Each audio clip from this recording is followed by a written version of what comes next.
അടുത്തത് Shri K N Unnikrishnan. താങ്കൾക്ക് 8 minute സമയം. സാർ, 15ാം കേരള നിയമസഭയുടെ 13ാം സമ്മേളനത്തിന് തുടക്കം കുറിച്ചുകൊണ്ട് ബഹുമാനപ്പെട്ട ഗവർണർ നടത്തിയ നയപ്രഖ്യാപനത്തിനുള്ള ശ്രീ ടി.പി. രാമകൃഷ്ണൻ അവതരിപ്പിച്ച നന്ദി പ്രമേയത്തെ ഞാൻ പിന്തുണയ്ക്കുന്നു. സാർ, എൻ്റെ സംഭാഷണം തുടങ്ങുന്നതിന് മുമ്പ് സഭയെ പ്രത്യേകമായൊരു കാര്യം അറിയിക്കുകയാണ്. ഇന്നിവിടെ നടന്ന സബ്മിഷനിൽ ബഹുമാന്യനായ പ്രതിപക്ഷ നേതാവ് വി.ഡി. സതീശൻ സഭയെ തെറ്റിദ്ധരിപ്പിക്കുന്നൊരു വാർത്ത ഇവിടെ അവതരിപ്പിക്കുകയുണ്ടായി. പോക്സോ കേസുമായി ബന്ധപ്പെട്ട പ്രതികളെ CPIM-ഉം സർക്കാരും സംരക്ഷിക്കുന്നുവെന്നാണ് അദ്ദേഹം പറഞ്ഞത്. വ്യക്തികളെന്ന നിലയിൽ സ്വാഭാവികമായും പല സംഭവങ്ങളുണ്ടാകാം. പക്ഷെ അതിനെ രാഷ്ട്രീയമായി ഉപയോഗിക്കുന്നത് ശരിയല്ല. പറവൂര് തേലാത്തുരുത്ത് CPIM-ന്റെ ബ്രാഞ്ച് അംഗമായ BK സുബ്രഹ്മണ്യനെ അദ്ദേഹം ചെയ്ത തെറ്റിൻ്റെ അടിസ്ഥാനത്തിൽ അദ്ദേഹത്തെ പാർട്ടിയിൽ നിന്നും പുറത്താക്കിയ വിവരവും ഒളിവിൽ പോയ അദ്ദേഹത്തെ അറസ്റ്റ് ചെയ്യണമെന്ന് CPIM പറവൂർ ഏരിയ കമ്മിറ്റി ആവശ്യപ്പെടുകയും ചെയ്തിട്ടുള്ള കാര്യം അത് മനസ്സിൽ വെച്ചുകൊണ്ട് തന്നെയാണ് പ്രതിപക്ഷ നേതാവ് ഇവിടെ ആ പ്രമേയം അവതരിപ്പിച്ചതെന്നാണ് ഞാൻ മനസ്സിലാക്കുന്നത്. അത് ശരിയായില്ല എന്ന് ഞാൻ സൂചിപ്പിക്കുകയാണ്. നവകേരള നിർമ്മിതി എന്ന ലക്ഷ്യത്തോടുള്ള സർക്കാരിൻ്റെ പ്രതിബദ്ധത വിളംബരം ചെയ്യുന്ന ഒരു നയപ്രഖ്യാപനമാണിത്. സർ, കേരളം മാനവ വികസന സൂചകങ്ങളിൽ പല രാഷ്ട്രങ്ങളോട് പോലും താരതമ്യം ചെയ്യുമ്പോൾ നാം മുന്നിലാണ്. സർ, അതുകൊണ്ട് തന്നെ നമ്മുടെ നേട്ടങ്ങൾ ഇന്ത്യക്കകത്തും പുറത്തും പ്രശംസ പിടിച്ചു പറ്റിയിട്ടുള്ളതാണ്. കേരളം കൈവരിച്ച നേട്ടങ്ങളെ ഉറപ്പിച്ചു നിർത്താനും പുതിയവ നേടിയെടുക്കാനും നമുക്ക് ഇനിയും മുന്നോട്ട് പോകേണ്ടതുണ്ട്. പുതിയ കാര്യങ്ങൾ നേടിയെടുക്കാനും ആവശ്യമായ പശ്ചാത്തലമൊരുക്കുന്നതിൽ വിഭവസമാഹരണത്തിൻ്റെ മേഖല ഏറെ പ്രാധാന്യമർഹിക്കുന്നു. കേന്ദ്ര സംസ്ഥാന ബന്ധങ്ങളിലെ അഴിച്ചുപണിയിലേക്കും കേരളത്തിനോടുള്ള കേന്ദ്ര സർക്കാരിൻ്റെ അവഗണനയിലേക്കും ഉൾപ്പെടെയുള്ള പ്രശ്നങ്ങളിലേക്ക് ഇത് നമ്മെ വഴിതിരിച്ചു വിടുന്നു. കേരളത്തിൻ്റെ സാമ്പത്തിക സ്ഥിതി ഗൗരവമായ പരിചിന്തനത്തിന് വിധേയമാക്കേണ്ടതാണ്. സാർ, ഇവിടെ UDF-ഉം BJP-യും ഒരേപോലെ വ്യാജ പ്രചരണം നടത്തുകയാണ് കേരളത്തിൽ. അതിലൊന്നാമത്തെ പ്രചരണം സംസ്ഥാനം നികുതി പിരിക്കുന്നില്ല എന്നതാണ്. ഇത് തെറ്റായൊരു പ്രചരണമാണ്. 2022 അപേക്ഷിച്ച് 2023 സംസ്ഥാനത്തിൻ്റെ തനത് നികുതി വരുമാനം 22% കൂടിയത്. ഇത് ഇന്ത്യ രാജ്യത്ത് തന്നെ 3ാമത്തെ ഏറ്റവും ഉയർന്ന വരുമാന വർധനയാണ്. സർ, നികുതിയിതര വരുമാനമാകട്ടെ 45% വർദ്ധിച്ചത്. കേന്ദ്രം സാധാരണഗതിയിൽ 3 രീതികളിലാണ് സാർ നമുക്ക് ധനസഹായം നൽകുന്നത്. ഫിനാൻസ് കമ്മീഷൻ തീർപ്പ് പ്രകാരമുള്ള നികുതി വിഹിതം, കേന്ദ്രം തരുന്ന ഗ്രാൻറ്റുകളും മറ്റും, 3 കേന്ദ്രം അനുവദിക്കുന്ന വായ്പയും മറ്റും. ഈ 3 മേഖലകളിലും വലിയ വെട്ടിക്കുറവുകളാണ് കേന്ദ്രം വരുത്തിയിട്ടുള്ളത്. ഇത് സംസ്ഥാന സർക്കാരിന് വലിയ സാമ്പത്തിക പ്രയാസത്തിലേക്ക് നയിക്കുമെന്ന് ആർക്കാണ് തിരിച്ചറിയാൻ കഴിയാത്തത്? സാർ, ഇവിടെയാണ് കേരളം ഒറ്റക്കെട്ടായി ഒരു മനസ്സോടെ പ്രവർത്തിക്കേണ്ടത്. സാർ, കേരളത്തിലെ പ്രതിപക്ഷത്തിൻ്റെ സഹകരണവും ഇടപെടലും ഈ കാലം ആവശ്യപ്പെടുന്നത് ഇക്കാര്യത്തിലാണ്. ഇക്കാര്യത്തിലുള്ള കോൺഗ്രസിൻ്റെയും UDF-ൻ്റെയും കള്ളക്കളി പ്രകടമാണ്. സാർ, കേരളത്തിൻ്റെ ഉത്തമ താല്പര്യങ്ങൾ ഉയർത്തിപ്പിടിച്ചുകൊണ്ട് പാർലമെൻറ്റ് അംഗങ്ങൾ മുഖ്യമന്ത്രിയുടെ സാന്നിധ്യത്തിൽ ഇടയ്ക്ക് ഒത്തുചേരാറുണ്ട്. വിഷയങ്ങളിൽ മുൻഗണന നിശ്ചയിച്ച് പാർലമെൻറ്റിനകത്ത് കേന്ദ്രത്തിന് മുന്നിൽ ഇടപെടാമെന്ന് തീരുമാനിക്കുകയും വാഗ്ദാനം ചെയ്യപ്പെടുകയും ചെയ്യാറുണ്ടെങ്കിലും പലപ്പോഴും ആത്മാർത്ഥമായ പരിശ്രമങ്ങൾ ഉണ്ടാകുന്നില്ല. എന്തുകൊണ്ട് യോജിച്ചൊരു പ്രക്ഷോഭത്തിന് ഇവർ തയ്യാറാകുന്നില്ല? ഒറ്റയ്ക്കെങ്കിലും ഇക്കാര്യത്തിൽ കോൺഗ്രസ് നേതൃത്വം കേന്ദ്ര അവഗണനയ്ക്കെതിരെ പ്രക്ഷോഭത്തിൻ്റെ മാർഗം അവലംബിക്കാൻ കോൺഗ്രസും UDF-ഉം സന്നദ്ധമാകേണ്ടതാണ്. സർ, കേരളത്തിന് അർഹമായ പരിഗണന എന്നത് ആരുടെയും ഔദാര്യമല്ല, നമ്മുടെ അവകാശമാണ്. ഏത് മാനദണ്ഡങ്ങളുടെ അടിസ്ഥാനത്തിൽ എടുത്താലും, നികുതി വിഹിതത്തിൻ്റെ കാര്യത്തിലാണെങ്കിലും പ്രത്യേക പാക്കേജിൻ്റെ കാര്യത്തിലാണെങ്കിലും റവന്യൂ കമ്മി ഗ്രാൻഡ് ഇനത്തിലാണെങ്കിലും ഏത് മാനദണ്ഡങ്ങളുടെ അടിസ്ഥാനത്തിലും നമുക്ക് അർഹമായ പരിഗണന നൽകാൻ കേന്ദ്രം ബാധ്യസ്ഥമാണ്. കോൺഗ്രസിനും ഐക്യമുന്നണിക്കും എങ്ങനെയാണ് സാർ ഒരുമിച്ച് നിൽക്കാനാകുക? കോൺഗ്രസ് ആഭ്യന്തര പ്രശ്നങ്ങളുടെ ചുഴിയിൽപ്പെട്ട് കറങ്ങുകയാണ്.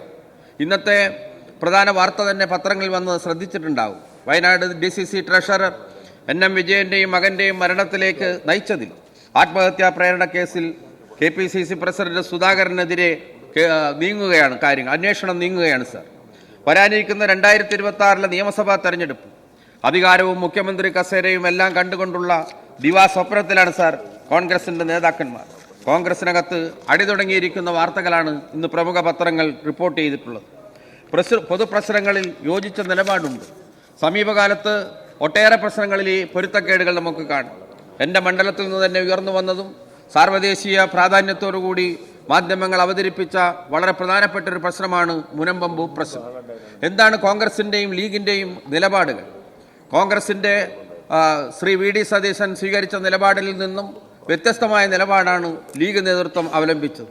വഖഫ് ഭൂമിയാണ് മുനമ്പത്ത് എന്ന നിലപാടല്ലേ കുഞ്ഞാലിക്കുട്ടി സാഹിബ് ആദ്യം സ്വീകരിച്ചത്. പിന്നീട് ലീഗിൻ്റെ സംസ്ഥാന പ്രവർത്തക സമിതി യോഗശേഷം നിലപാടിൽ മാറ്റം വന്നില്ലേ? ജുഡീഷ്യൽ കമ്മീഷൻ നിലപാട് വരുന്നതുവരെ മൗനം പാലിക്കാനാണല്ലോ ഇപ്പോൾ നിശ്ചയിച്ചിട്ടുള്ളത്. ലീഗിലും ഇക്കാര്യത്തിൽ രണ്ടഭിപ്രായമാണ്. കോൺഗ്രസിൻ്റെ നിലപാടുകളായി ഇതെല്ലാം പൊരുത്തപ്പെടുന്നതാണോ? സമരത്തിന് യഥാർത്ഥത്തിൽ അവിടെ നടക്കുന്ന സമരത്തിന് ഇന്ധനം പകരുകയല്ലേ? ആ പ്രശ്നം പരിഹരിക്കുന്നതിന് വേണ്ടി മുഖ്യമന്ത്രി ശ്രീ പിണറായി വിജയൻ ഉൾപ്പെടെ ബന്ധപ്പെട്ട 3 വകുപ്പ് മന്ത്രിമാർ ഉന്നതതല യോഗം ചേർന്ന് ആ പ്രശ്നങ്ങൾ പരിഹരിക്കുന്നതിന് വേണ്ടി ജുഡീഷ്യൽ എൻക്വയറി കമ്മീഷനെ നിശ്ചയിക്കുകയുണ്ടായി. അവിടെ 610ഓളം വരുന്ന കുടുംബങ്ങൾ, നികുതി അടച്ച് അവകാശം സംരക്ഷിച്ചു പോരുന്ന ജനങ്ങൾ, അവരുടെ അവകാശം സംരക്ഷിക്കാനായിട്ടുള്ള നിയമപരമായ പരിരക്ഷ നൽകുന്നതിനാണ് ടേംസ് ഓഫ് റെഫറൻസിൽ ഫസ്റ്റ് പരിഗണന തന്നെ നൽകിക്കൊണ്ട് ജുഡീഷ്യൽ കമ്മീഷനെ നിശ്ചയിച്ചിട്ടുള്ളത്. ആ പ്രശ്നത്തോടുകൂടി സമരം അവസാനിക്കേണ്ടതിന് പകരം ആ സമരത്തിന് പല രൂപങ്ങളും ഭാവങ്ങളും നൽകി അതിനെ പ്രോത്സാഹിപ്പിക്കുകയല്ലേ കോൺഗ്രസ് നേതൃത്വം ചെയ്തിട്ടുള്ളത്. അതുപോലെ തന്നെ ആ സമരത്തിന് സാർവദേശികമായ മാനം കൈവന്നിരിക്കുന്നു. കാസയെ പോലുള്ള സംഘടനകൾ, BJPയെ പോലുള്ള സംഘടനകൾ, വിദേശത്ത് നിന്നും അഡ്മിനായി പ്രവർത്തിക്കുന്ന വാട്സാപ്പ് ഗ്രൂപ്പുകളെല്ലാം പ്രവർത്തിച്ച് പഴയ 57-ലെ ഇടതുപക്ഷ സർക്കാരിനെ അട്ടിമറിക്കാനും ഒരു സർക്കാർ വിരുദ്ധ വികാരമുണ്ടാക്കാനും 59-ലെ വിമോചന സമരകാലത്ത് രൂപപ്പെട്ടതുപോലെ ഒരു അദൃശ്യമായ മഴവിൽ സഖ്യം സർക്കാരിനെതിരെ രൂപപ്പെടുത്താനുള്ള ഗൂഢാലോചനകൾ നടക്കുന്നുണ്ടോ എന്ന് സംശയിക്കേണ്ടിയിരിക്കുന്നു സാർ. പ്രക്ഷോഭത്തിന് ഇന്ധനം പകരുന്ന നിലപാടാണ് കോൺഗ്രസ് നേതൃത്വം ഇപ്പോൾ സ്വീകരിക്കുന്നത്. അത് അവരുടെ മനുഷ്യച്ചങ്ങല പരിപാടിയിലാണെങ്കിലും ഇപ്പോൾ നിയമസഭയിലേക്ക് പ്രഖ്യാപിച്ചിട്ടുള്ള മാർച്ചിലാണെങ്കിലും എല്ലാം കോൺഗ്രസ് നേതൃത്വത്തിന് മാറി നിൽക്കാൻ കഴിയുമോ? ഒരിക്കലും കഴിയില്ല.